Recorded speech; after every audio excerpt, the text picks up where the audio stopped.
Welcome to Smash Trail. I am your host for today, Quan Brown, and today we are talking about the age of imperialism.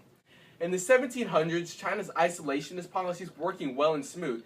Being the center of the world trade, they enforced the policies without loss of power as the world sought for China's goods.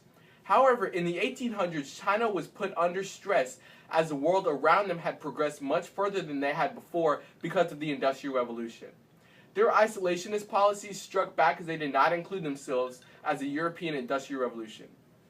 Western nations began going into China to imperialize it and demanded for unfair treaties and regulations for the country they represented. The Opium Wars broke out. Two trade wars that gave a clear understanding of who was the dominant power. Lower in number British soldiers defeated the Chinese in the outcome of the two wars. The First Opium War in 1839 to 1842 and the Second Opium War, also called the Arrow War, from 1856 to 1860. The result of these wars were a series of privileges to the European imperialists through the unfair treaties, like the treaties of Nanjing and Tanjong. Europe from then on had the complete power of China in terms of the opium and no longer exported in secret.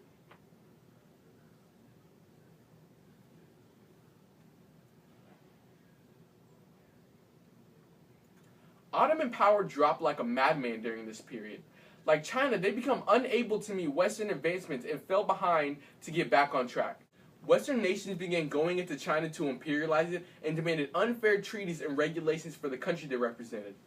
The Chinese world position reversed from one of the strongest to one of the weakest under spheres of influence in a mere 100 years. In order to reverse the wealth flow from China's favor to Europe's, Western nations introduced opium into the nation as a commodity and new goods to trade with. Opium became addicted to over 12 million Chinese people, and opium conflicted with Chinese beliefs and ethics. China attempted to ban this substance in their region, but it was met with harsh conflict when the European nations who provided it. The Opium Wars broke out. Two trade wars that gave a clear understanding of who was the dominant power. Lower in number British soldiers defeated the Chinese in the outcome of the two wars. The First Opium War in 1839 to 1842 and the Second Opium War, also called the Arrow War, from 1856 to 1860. The result of these wars were a series of privileges to the European imperialists through the unfair treaties, like the treaties of Nanjing and Tanjong.